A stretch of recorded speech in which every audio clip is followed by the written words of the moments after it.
Con 37 voti a favore e 44 contrari, l'Assemblea regionale siciliana respinge la mozione di sfiducia al governatore Rosario Crocetta.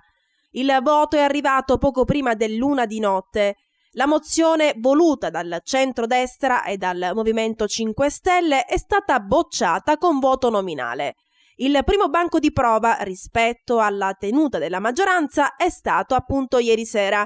D'altronde il governatore aveva azzerato la sua giunta e formato un nuovo esecutivo con il benestare di diversi partiti proprio 2 giorni prima. 9 gli assenti durante al voto.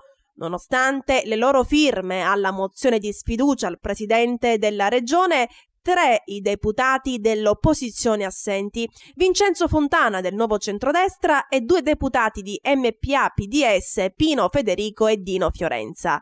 6 invece quelli della maggioranza assenti. Dei deputati agrigentini a dire sì al governatore Crocetta, Lillo Firetto dell'UDC, Giovanni Panepinto del PD, Michele Cimino del PDR, Salvatore Cascio di Articolo 4 e Margherita Larocca Ruvolo di UDC.